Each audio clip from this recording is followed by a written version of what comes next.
അച്ഛാ ആ വാ മോളെ. ഇന്നലെ ദേ സുമി വന്നു. നേരം പുലർന്നപ്പോ മുതല് നിന്നെ നോക്കി വഴിക്കണ്ണുമായിട്ട് ഇരിക്കുകയായിരുന്നു നിന്റെ അമ്മ. അമ്മേ എന്തമ്മേ ബ്രേക്ക്ഫാസ്റ്റ്? കഴിക്കാൻ ഇന്ന് ഞാനും നിന്റെ അച്ഛന് മാത്രമേ ഉള്ളൂ. ആ എന്നാ പിന്നെ ഉപ്പുമാവായിരിക്കും. അതാണല്ലോ അച്ഛന്റെ ഫേവറേറ്റ്. എല്ലാ ദിവസവും മറ്റുള്ളവരുടെ താല്പര്യങ്ങളല്ലേ നടക്കുന്നത്. വല്ലപ്പോഴും എന്റെ ഇഷ്ടവും നടക്കട്ടെ. അല്ല സനു ശ്രീയൊക്കെ എവിടെ പോയി? ശ്രീക്ക് ഇന്ന് നേരത്തെ ഓഫീസിൽ പോണായിരുന്നു. സനു പിന്നെ മിക്ക ദിവസവും ഈ സമയത്ത് തന്നെ അവളുടെ ബൊട്ടിക്കിൽ പോകാറും. അല്ല നീ രാവിലെ അമ്പലത്തിൽ പോയോ? ആ അത് പറയാനായിട്ട് വിട്ടുപോയി. പ്രസാദം കൊണ്ടുവന്നിട്ടുണ്ട്. ഏതമ്പലത്തിലാ പോയത്? വീടിന്റെ അടുത്തുള്ള അയ്യപ്പ ക്ഷേത്രത്തില്. ഓ സ്വാമിയേ ശരണമയ്യപ്പ. നീ എന്താ നന്ദുനെ കൂടെ കൊണ്ടുപോവാത്തെ? നന്ദുവിനെ കൂടെ കൂട്ടിയതാ അമ്മേ.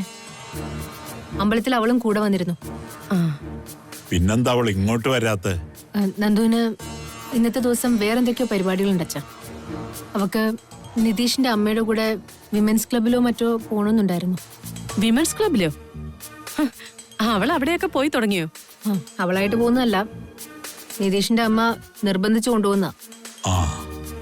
എന്തോ ആയിക്കോട്ടെ, ഏതായാലും അവിടെയൊക്കെ പോകാനും സൊസൈറ്റി ലേഡികളുമായി ഇടപഴകാനും ഒക്കെ അവക്ക് അവസരം കിട്ടിയല്ലോ. അങ്ങനെയൊക്കെയുള്ള ഒരു ജീവിതം ഞാനും ഒരുപാട് ആഗ്രഹിച്ചതാ. പക്ഷെ പറഞ്ഞിട്ടെന്താ കാര്യം? പോട്ടെ, എന്റെ മോൾക്കെങ്കിലും ദൈവം അത് വിധിച്ചിരുന്നല്ലോ. നിനക്ക് പോയിരുന്നല്ലോ, ഇവിടെ ആരെങ്കിലും തടഞ്ഞായിരുന്നു? ദേ എന്നെ കൊണ്ടൊന്നും പറയിപ്പിക്കരുതേ. നിങ്ങളെ കല്യാണം കഴിച്ചതിന്റെ പേര് മാത്രം കൊതിച്ചു കാത്തിരുന്നൊരു ജീവിതം ഇല്ലാതായി പോയവളാ ഞാൻ. അമ്മേ, എന്നെ കല്യാണം കഴിച്ചതിന്റെ പേരില് നിനക്ക് എന്ത് പറ്റിയെന്നാ ഇന്നലെ പറയുന്നത്? മിസ്റ്റർ വാൻഡ്രോ ആയിരുന്ന എന്നെ നിങ്ങൾ ഇവിടുത്തെ മിസ് അടുക്കളയാക്കി മാറ്റിയില്ലേ? അന്നേ സൗന്ദര്യവും ശരീരവും ഒക്കെ നോക്കി ജീവിച്ചിരുന്നെങ്കിലേ ഒരു മിസ് കേരളയെങ്കിലും ആവായിരുന്നു. ഒട്ടും വൈകിട്ടില്ല ഇന്നലെ. ഇനിയും വേണമെങ്കിലും ഒന്ന് ശ്രമിച്ചു നോക്കാവുന്നതാണ്. ഒരംഗത്തിനുള്ള ബാല്യവും കൂടി നിനക്കുണ്ട്. ഒന്ന് പോവച്ചാ, അമ്മ വെറുതെ കളിയാക്കല്ലേ. അതെ, അമ്മ മിസ് കേരളെ മിസ് ഇന്ത്യ ഒന്നും ആവണ്ട. എന്റെ നന്ദുവിന്റെ ശ്രീയുടെ ഒക്കെ അമ്മയായിട്ട് മാത്രം ജീവിച്ചാ മതി. എന്തായാലും നന്ദുവിന്റെ കാര്യം ഓർക്കുമ്പോഴേ എനിക്ക് ഒരുപാട് സന്തോഷമുണ്ട്. അനുരാധ കണ്ണിലെ കൃഷ്ണമണി പോലെ അവളെ കൊണ്ടു നടക്കുകയാണല്ലോ. അനുരാധയെ പോലൊരു അമ്മായിയമ്മയെ കിട്ടിയതാ അവളുടെ ഭാഗ്യം. നിനക്കും ഗിരിക്കൊരു കുഞ്ഞുണ്ടായിരുന്നെങ്കില് ഇപ്പൊ നന്ദുവിന് ആ വീട്ടിൽ കിട്ടുന്ന പരിഗണനയൊക്കെ നിനക്കും കിട്ടിപ്പോയേനെ. പോട്ടെ, ഇനിയിപ്പൊ അതൊന്നും പറഞ്ഞിട്ട് കാര്യമില്ലല്ലോ. അതെന്താ ഇന്നലെ നീ അങ്ങനെ പറഞ്ഞത്? അവൾക്കെന്താ കുഞ്ഞുണ്ടാകുന്ന പ്രായം കഴിഞ്ഞു പോയോ? എന്നല്ല, അതൊക്കെ ഇനിയാണെങ്കിലും നടക്കുന്ന കാര്യങ്ങളൊക്കെ ഉള്ളൂ. അതൊക്കെ എനിക്കറിയാം. പക്ഷേ അതിന് അവർക്കും കൂടി തോന്നണമല്ലോ. ഇതൊക്കെ പറഞ്ഞിട്ടുണ്ടോ നിങ്ങൾ എന്നെ വിളിച്ചു വരുത്തിയത്? നന്ദു ഗർഭിണിയായതിന്റെ എന്തോ ചടങ്ങിന്റെ കാര്യം പറയാനിട്ടല്ലേ? 3-ാം മാസത്തിൽ ഇങ്ങനെ ഒരു ചടങ്ങുണ്ടെന്ന് ഞാൻ ഇതുവരെയും കേട്ടിട്ടില്ലല്ലോ. അമ്മയോട് ആരാ ഇതൊക്കെ പറയുന്നത്? അല്ല, അത് പിന്നെ അവള് ഗർഭിണിയാണെന്ന് അറിഞ്ഞ ഉടൻ ചെയ്യേണ്ട കുറച്ച് കാര്യങ്ങൾ ഉണ്ടായിരുന്നു. അതൊന്നും ചെയ്യാനുള്ള അവസരം നമുക്ക് കിട്ടിയില്ലല്ലോ. അതുകൊണ്ട് കഴിയുന്നതും അതൊക്കെ ചെയ്യണമെന്നേ ഞാൻ കരുതിയുള്ളൂ. എന്താ നിങ്ങളുടെ പ്ലാൻ? അത് പറയൂ. അല്ല, അതൊക്കെ അനുരാധയോടും കൂടി ആലോചിച്ചിട്ട് തീരുമാനിച്ചാൽ മതിയെന്ന് പിന്നീട് എനിക്ക് തോന്നി. പിന്നെന്തിനാ എന്നെ വിളിച്ചു വരുത്തിയത്? ഇതൊന്ന് വിളിച്ചു പറയുമായിരുന്നെങ്കിൽ ഞാൻ ഇതുവരെയും കഷ്ടപ്പെട്ട് വരേണ്ട കാര്യമൊന്നുമില്ലായിരുന്നല്ലോ. അതല്ല മോളെ, നിന്നോട് മറ്റൊരു സീരിയസ് ആയ കാര്യം സംസാരിക്കാനുണ്ട്. നമ്മുടെ നന്ദു ഒയ്യാരത്ത് കുടുംബത്തിലെ മരുമകളായത് എനിക്കും നിന്റെ അമ്മയ്ക്കും വലിയ സമാധാനം തന്ന കാര്യമാണ്. അനുരാധയും നിധീഷും ഒക്കെ അവളെ പൊന്നുപോലെ നോക്കുകയും ചെയ്യുന്നുണ്ട്. പക്ഷേ ആ വീട്ടിൽ നന്ദു നിതീഷും ഒക്കെ ഇപ്പൊ 2ാം തരം പൗരന്മാരെ പോലെയല്ലേ? അമ്മ എന്തൊക്കെയാ പറയുന്നേ? എന്തേ, ഞാൻ പറഞ്ഞത് ശരിയല്ലേ? അധികാരവും പണവും ഗിരിക്ക, എല്ലാം നോക്കുന്നത് ഗിരിയ. നിതീഷിനൊന്നുമില്ല. നിതീഷ് ആ വീട്ടിൽ ആരുമല്ല. ഇതാ അവിടുത്തെ അവസ്ഥ. ഗിരി കമ്പനിയുടെ പടി പോലും നിതീഷിനെ കൊണ്ട് ചവിട്ടിക്കുന്നില്ലല്ലോ. അമ്മയോട് ഇതൊക്കെ ആരാ പറഞ്ഞത്? ആര് പറഞ്ഞാലും ഇതൊക്കെ തന്നെയല്ലേ മോളെ അവിടെ നടക്കുന്നത്. നിതീഷിനെ ഗിരി കമ്പനി കാര്യങ്ങളിൽ നിന്ന് മാറ്റി നിർത്തിയത് നന്ദിതയോട് അന്യായം കാണിച്ചു എന്ന പേരിലാണ്. നിതീഷ് അതിന് പ്രായശ്ചിത്തം ചെയ്തു കഴിഞ്ഞല്ലോ. ഇനിയും ഗിരി ആ ശിക്ഷ തുടരുന്നതിൽ എന്താ അർത്ഥമുള്ളത്? അതൊരന്യായം തന്നെയല്ലേ? ഗിരിയുടെ കമ്പനി കാര്യങ്ങളിലൊന്നും ഞാൻ ഇടപെടാറില്ല അച്ഛാ. എന്നാ ഇനി ഇടപെടണം. നീ അവന്റെ ഭാര്യയെ. നീ അല്ലെങ്കിൽ പിന്നെ ആരാ ഇത്തരം കാര്യങ്ങളിൽ ഇടപെടേണ്ടത്? ഭർത്താക്കന്മാര് ശരിയല്ലാത്തൊരു പ്രവൃത്തി ചെയ്ത അത് തിരുത്തേണ്ടത് ഭാര്യമാരല്ലേ? നിന്റെ അനീതിക്ക് വേണ്ടി നീ അല്ലാതെ മറ്റാരാണ് മോളെ സംസാരിക്കാനുള്ളത്? പ്രത്യേകിച്ച് ഒരു കുടുംബത്തിനകത്ത് നിങ്ങൾ രണ്ടുപേരും ജീവിക്കുമ്പോ നിന്റെ അനിയത്തിയെ സംരക്ഷിക്കേണ്ട ഉത്തരവാദിത്വം നിനക്കുണ്ട് സുമി. അവളുടെ ജീവിതവും നന്നാവണ്ടേ മോളെ? നന്ദുവിന്റെ ഭർത്താവിനെ ഗിരി ഇങ്ങനെ അവഗണിക്കുന്നത് ശരിയാണോ? നീയും ഗിരിയും സർവ്വ അധികാരത്തോടെ അവിടെ വാഴുമ്പോ ഒന്നുമില്ലാത്തവരെ പോലെ നിങ്ങളെ ആശ്രയിച്ച് ജീവിക്കേണ്ടവരാണോ ഗിരിയുടെ അനിയനും ഭാര്യയും? ഞാൻ ഗിരിയുടെ അടുത്ത് സംസാരിച്ചു നോക്കാം. സംസാരിച്ച് നോക്കിയാ പോരെ. നീ അവനെ കാര്യങ്ങൾ പറഞ്ഞ് മനസ്സിലാക്കണം. അവന്റെ കമ്പനിന്ന് നിതീഷിന് നഷ്ടപ്പെട്ട ജോലി തിരികെ നേടിക്കൊടുക്കണം. അമ്മ, പക്ഷെ ഞാൻ പറഞ്ഞാലും ഗിരി അത് കേൾക്കുമെന്ന് എനിക്ക് ഉറപ്പൊന്നുമില്ല. അത് രണ്ടാമത്തെ കാര്യമല്ലേ മോളെ? നിന്റെ അനിയത്തിയോട് നിനക്കൊരു കടമയില്ലേ? അതോർത്തെങ്കിലും ആദ്യം നീ ഗിരിയോടൊന്ന് സംസാരിക്കുക.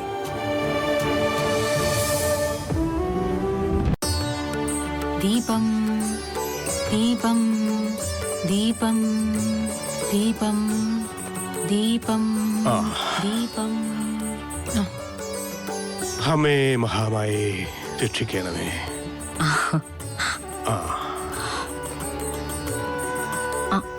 നീ എന്താ അവിടെ തന്നെ നിന്ന് കളഞ്ഞത്?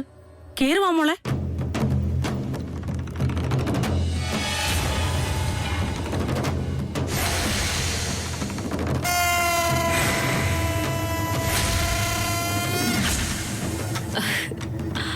നന്ദു,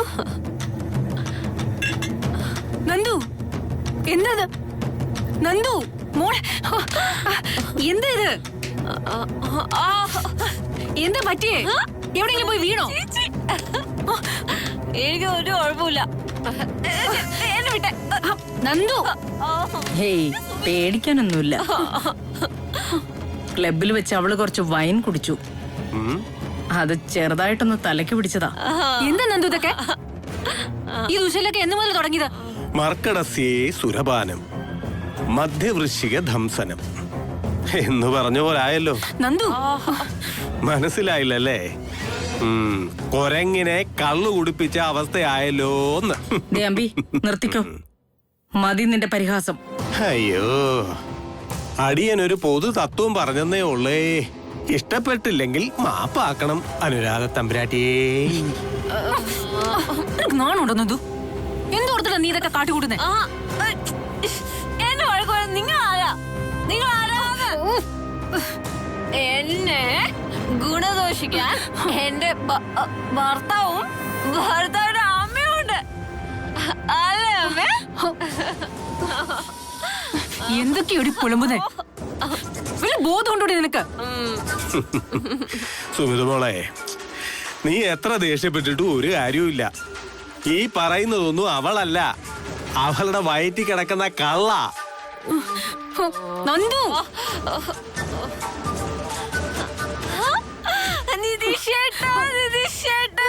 എന്താ എന്താ പ്രശ്നം? എടാ, ഞാൻ ഇവളെ എന്റെ കൂടെ ക്ലബിലൊന്ന് കൊണ്ടുപോയി. ഇവൾക്ക് പിന്നെ ക്ലബിലെ അന്തരീക്ഷമൊന്നും ശീലമില്ലല്ലോ. ഒരു ഗ്ലാസ് വൈൻ കുടിച്ചു, അത്രേ ഉള്ളൂ. മതിയല്ലോ, നഞ്ചെന്തിന് നന്നായി. നാട് കണ്ടില്ലേ? ഒയ്യാരത്ത് കുടുംബത്തിലെ കുട്ടികൾ മദ്യപിക്കേ? ഹൈ, മ്ലേച്ഛം. കലികാലം എന്നല്ലാതെ എന്തു പറയാൻ. നീ ഈ സ്വാമിയാര് കളിക്കുന്നതിന് മുമ്പേ ദിവസവും ഒരു ബോട്ടിൽ അകത്താക്കിയിരുന്നവനാ. അതുകൊണ്ടേ നീ വലിയ ന്യായം ഒന്നും പറയണ്ട. സഹോദരി, സന്യാസിമാരുടെ പൂർവാശ്രമത്തെ കുറിച്ച് ചെയ്യരുത്. അതരുതാത്ത കാര്യമാണ്.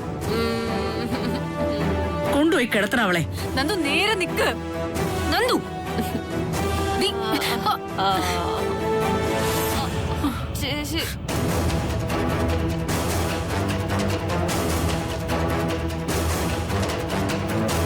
ആ നിതീഷേട്ടാ, നിതീഷേട്ടാ, നിതീഷേട്ടാ, ആ, വാ. നിതീഷേട്ടാ, നിതീഷേട്ടാ, ഞാൻ ഒരു കാര്യം പറയട്ടെ.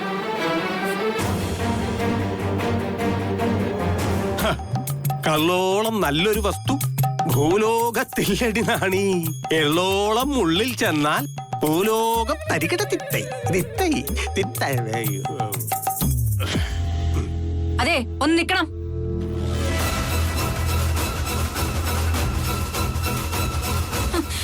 നിങ്ങൾ എന്ത് തെമ്മാടിത്തരെ കാണിച്ചത്? എട്ടും പൊട്ടും തിരിയാത്തൊരു കുട്ടിയത്. അതെ, ഇന്നീ കാണിച്ചിരിക്കട്ടെ.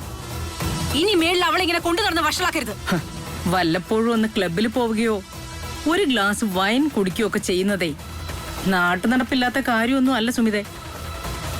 നിന്നെ പോലുള്ള പൊട്ടക്കിണറ്റിലെ തവളകൾക്ക് അതൊന്നും പറഞ്ഞാ മനസ്സിലാവില്ല.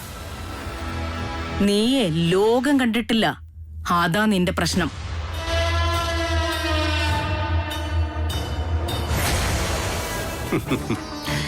ലോകം പോയൊരു പോക്കേ. കെട്ടിയോന്ന് പറയുന്ന ആണൊരുത്തൻ അവളെയും താങ്ങി പിടിച്ചുകൊണ്ട് പോകുന്ന പോക്കുണ്ടല്ലോ, അതാണ് കാണേണ്ട കാഴ്ച. കഷ്ടം.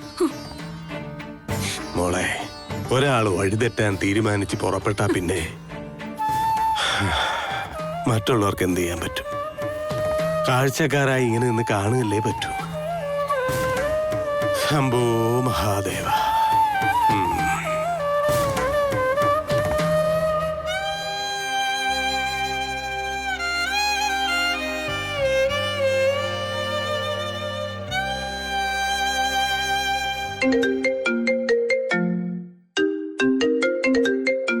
ഹലോ സുമി, പറ, എന്തൊക്കെയുണ്ട് വിശേഷങ്ങള്? സുമി, നീ എന്തോന്നും മിണ്ടാത്തെ? എന്താടി കാര്യം പറ. ഒന്നും ഒട്ടും നല്ല വഴിക്കല്ല സ്നേഹ. തീരെ പ്രതീക്ഷിക്കാത്ത ഓരോന്നാ ഇവിടെ നടക്കുന്നത്. നിതീഷിനെ അനുരാധയൊക്കെ നമുക്ക് നന്നായി അറിയാവുന്നതല്ലേ. അവരെന്തും ചെയ്യുന്ന നമ്മൾ പ്രതീക്ഷിക്കണം. ഇനി അവരെന്ത് ചെയ്താലും നന്ദു നിന്റെ കൂടെ നിന്നാ. നന്ദു തന്നെയാണ് പ്രശ്നം. അവരറിഞ്ഞു കളിക്കുക. നന്ദുവിനെ എന്റെ അടുത്ത് നിന്ന് അകറ്റാനായിട്ട് അവരുടെ ശ്രമം. അതിനവര് കണ്ടുപിടിക്കുന്ന മാർഗങ്ങളാ എന്നെ ഞെട്ടിക്കുന്നത്. അവളുടെ സ്വന്തം നാശത്തിലേക്കാ നന്ദുവിനെ അവർ നയിക്കുന്നത്. എന്താ എന്താ അവര് ചെയ്തേ?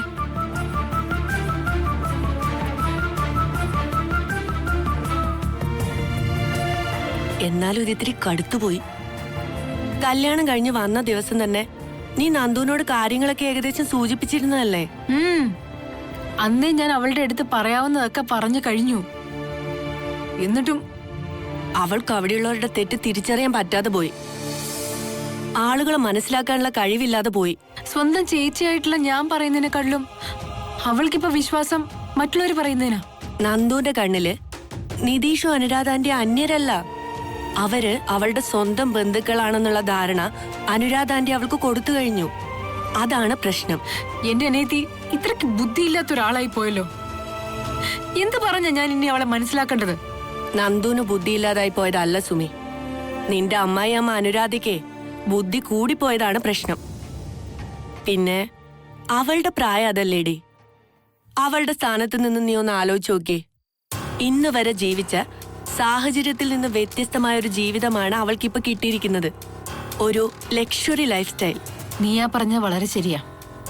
കുഞ്ഞുനാള് മുതല് അവള് സ്വപ്നം കണ്ടിരുന്നത് ഇതുപോലെ വലിയ നിലയും വിലയും ഒക്കെയുള്ള ഒരു ജീവിതം തന്നെയായിരുന്നു. വെറുതെ അല്ല, അതൊക്കെ കണ്ടപ്പോഴേ പെണ്ണിന്റെ മനസ്സ് മാറിയത്. എന്റെ അനീതിയാന്ന് പറഞ്ഞിട്ട് കാര്യമൊന്നുമില്ല. അവക്കേ ഒട്ടും പക്വതയോടെ ചിന്തിക്കാനോ പ്രവർത്തിക്കാനോ ഒന്നും അറിയില്ല. അത് അവൾ ഇതിനോടകം തന്നെ തെളിയിച്ചു കഴിഞ്ഞതാണല്ലോ. ബുദ്ധിയും പക്വതയും ഉണ്ടായിരുന്നെങ്കിലേ അവൾ ഈ നിതീഷിന്റെ പിന്നാലെ പോകത്തില്ലായിരുന്നു. അത് മാത്രമല്ല, സ്വഭാവത്തിലും ഇഷ്ടാനിഷ്ടങ്ങളിലും എല്ലാത്തിലും നിങ്ങൾ രണ്ടുപേരും തമ്മിൽ ഒത്തിരി വ്യത്യാസങ്ങളുണ്ട്. എനിക്കൊരിക്കലും നന്ദുവിനെ ഇങ്ങനെ വിട്ടുകൊടുക്കാൻ പറ്റില്ല. ഇനിയും വൈകിട്ടില്ല സ്നേഹ. അവളെ ഞാൻ കാര്യങ്ങളെല്ലാം പറഞ്ഞു മനസ്സിലാക്കും. അതിനിത്തിരി ബുദ്ധിമുട്ടായിരിക്കും സുമി. അവളെ പോലൊരു പെൺകുട്ടിയെ ബ്രെയിൻ വാഷ് ചെയ്ത് തെറ്റിദ്ധരിപ്പിച്ച് സ്വപ്നലോകത്തെത്തിക്കാൻ അനുരാധയ്ക്ക് കഴിഞ്ഞു എന്നുള്ളതാണ് സത്യം. ഇപ്പോഴത്തെ സാഹചര്യത്തില് നീ ഇനി എന്തൊക്കെ പറഞ്ഞാലും എത്ര ഉപദേശിച്ചാലും അതൊന്നും നന്ദിതയുടെ തലയിൽ കയറാൻ പോണില്ല. എതിർക്കും തോറും അവൾക്ക് നീ ഒരു ശത്രുവായി മാറുകയുള്ളൂ. കാര്യങ്ങളെല്ലാം അവൾ ഒരു ദിവസം തിരിച്ചറിയാതിരിക്കില്ല. പക്ഷെ അതിനൊരുപാട് കാലം കഴിയണം. ജീവിതത്തിൽ എന്തെങ്കിലുമൊക്കെ തിരിച്ചടികൾ അവൾ നേരിടണം. എന്റെ അച്ഛൻ ഇതുവല്ലോ അറിഞ്ഞാ എന്തായിരിക്കും അവസ്ഥ? എനിക്ക് ചിന്തിക്കാൻ പോലും കഴിയുന്നില്ല. ആ പാവത്തിന്റെ ഹൃദയം തകർന്നു പോകും. അങ്ങനെ ആ മനുഷ്യൻ ഞങ്ങൾ രണ്ടുപേരും വളർത്തിക്കൊണ്ട് വന്നത്. ഞാൻ ജീവനോടെ ഇരിക്കുമ്പോ എന്റെ അനിയത്തിക്ക് ഇങ്ങനെ ഒരു ഗതി വരാനായിട്ട് ഞാൻ സമ്മതിക്കില്ല സ്നേഹ. എന്ത് വില കൊടുത്ത് ഞാൻ അവളെ തിരുത്തും. കാര്യങ്ങൾ പറഞ്ഞ് മനസ്സിലാക്കിയിരിക്കും. സുമി, ഞാനൊരു കാര്യം പറയാം. സൂക്ഷിച്ചും ശ്രദ്ധയോടെയും വേണം നീ ഈ വിഷയം കൈകാര്യം ചെയ്യാൻ. അച്ഛന് മനപ്രയാസാവെന്ന് കരുതിയിട്ട് നീ ഈ കാര്യങ്ങളൊന്നും വീട്ടിൽ പറയാതിരിക്കരുതെന്നാണ് എന്റെ അഭിപ്രായം. ഇപ്പോഴത്തെ സാഹചര്യത്തില് ആർക്കെങ്കിലും നന്ദിതയെ തിരുത്താൻ കഴിയുമെങ്കിൽ അത് നിന്റെ അമ്മയ്ക്ക് മാത്രമാണ്. അല്ല, അനുരാധ എന്ന് പറഞ്ഞാൽ നിന്റെ അമ്മയ്ക്ക് തേനും പാലും ആയിരുന്നല്ലോ. സത്യങ്ങളൊക്കെ കുറേശ്ശെ അവരും അറിയട്ടെ തന്നെ. കുട്ടിക്കുരങ്ങനെ കൊണ്ട് ചുടുചോറ് വാരിക്കുന്ന പരിപാടിയാ അവൻ നന്ദുവിനെ കൊണ്ട് ചെയ്യിപ്പിച്ചുകൊണ്ടിരിക്കുന്നത്. ഈ തെമ്മാടിത്തരം ഞാൻ നിർത്തിക്കും സ്നേഹം. എന്റെ അനിയത്തെ ഞാൻ നശിക്കാനായിട്ട് സമ്മതിക്കില്ല. എന്തായാലും ആദ്യം ഈ കാര്യങ്ങളൊക്കെ നീ അമ്മയോടൊന്ന് പറയേ. ശരി.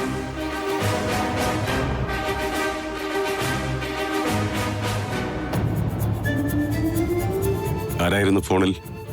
സ്നേഹ. എനിക്ക് തോന്നി. എന്തായിരുന്നു? വല്ല സീരിയസ് ആയ ചർച്ചയാണോ? ഏയ്, ഞങ്ങളിങ്ങനെ ഓരോരോ വിശേഷങ്ങളൊക്കെ. പിന്നെ സുമി, ഒരു പ്രധാനപ്പെട്ട കാര്യം നിന്നോട് പറയാൻ വിട്ടുപോയി. സുമി നാളെ രാവിലെ തന്നെ ഒന്ന് റെഡിയാവണം. ഒരു 7:30-8 മണി കണക്കാക്കി അങ്ങ് ഇറങ്ങിക്കോ. നമുക്കൊരിടം വരെ പോകാനുണ്ട്. അമ്പലത്തിലേക്കാണോ? അല്ല, അമ്മയുടെ വീട്ടിലോട്ട്. നാളെ പ്രതീക്ഷയെ പെണ്ണ് കാണാൻ ഒരു കൂട്ടർ വരുന്നുണ്ട്. അവര് വരുമ്പോ നമ്മൾ രണ്ടുപേരും അവിടെ ഉണ്ടാവണം. അതേതായാലും നന്നായി. ഞാൻ രാവിലെ തന്നെ റെഡി ആയിക്കോളാം.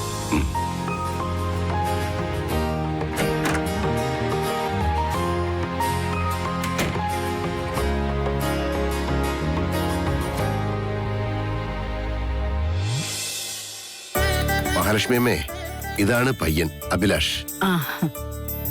അഭിലാഷിനെ നേരിട്ട് കണ്ടിട്ടില്ലെങ്കിലും ഫോട്ടോയിൽ കണ്ട പരിചയമുണ്ടല്ലോ. ഇത് മഹേശ്വരൻ നായര്, അഭിലാഷിന്റെ അച്ഛനാ. നമസ്കാരം. ഇത് ശാന്തകുമാരി, പയ്യന്റെ അമ്മയാ. അഭിലാഷ് എന്ത് ചെയ്യുന്നു? MBA കഴിഞ്ഞിട്ട് 1-2 കമ്പനികളിൽ ജോലി ചെയ്തു. അപ്പോഴാ വിദേശത്ത് നിന്ന് ഓഫർ വന്നത്. അപ്പൊ ലീവിന് വന്നാണോ അഭിലാഷ്? എത്ര ദിവസത്തെ ലീവ് ഉണ്ട് അഭിലാഷിന്? അയ്യോ അല്ല, അതിന് ഞാൻ ആ ജോലിക്ക് ജോയിൻ ചെയ്തില്ല. അത് പിന്നെ അച്ഛനും അമ്മയെ സമ്മതിച്ചില്ല. ആണായിട്ടും പെണ്ണായിട്ടും ഞങ്ങൾക്ക് ഇവനൊരുത്തനല്ലേ ഉള്ളൂ. അവൻ അങ്ങനെ അന്യനാട്ടിൽ ജോലി ചെയ്യുന്നതിലൊന്നും ഞങ്ങൾക്ക് താല്പര്യമില്ല സാർ.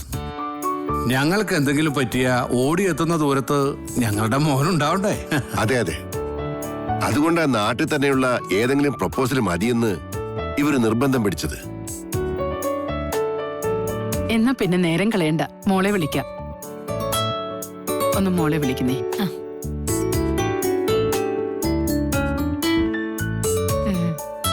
വാ, അവിടെ വിളിക്കുന്നുണ്ട്. ചേച്ചി, എനിക്കെന്തോ ഭയങ്കര ടെൻഷൻ പോലെ. എന്റെ ജീവിതത്തിലെ ആദ്യത്തെ പെണ്ണുകാണൽ ചടങ്ങ. ഒരു ടെൻഷനും വേണ്ട. ഈ ബന്ധം തന്നെ ഉറയ്ക്കും. എന്റെ മനസ്സങ്ങനെയാ പറയുന്നത്. കണ്ടിടത്തോളേ ആ അഭിലാഷ് നിനക്ക് പറ്റിയ പയ്യനാ.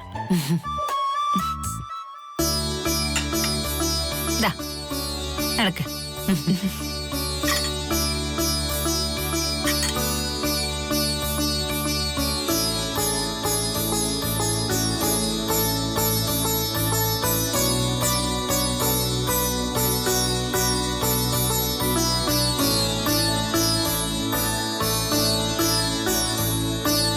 ഇതാണ് ചെക്കൻ, ഇങ്ങോട്ട് കൊടുത്തോളൂ.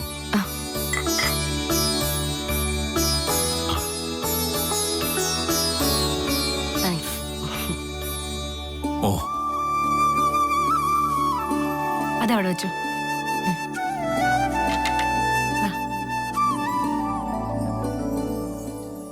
ഇനിയിപ്പോ ചെറുക്കനും പെണ്ണിനും ഒറ്റയ്ക്ക് എന്തെങ്കിലും സംസാരിക്കാനുണ്ടെങ്കിൽ ആവാം അല്ലേ? ഓ ആ ആ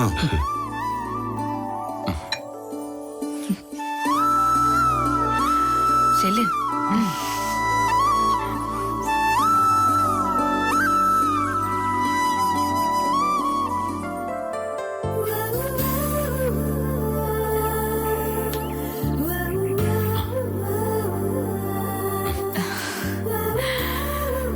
പ്രതീക്ഷയ്ക്ക് എന്നെ ഇഷ്ടമായോ?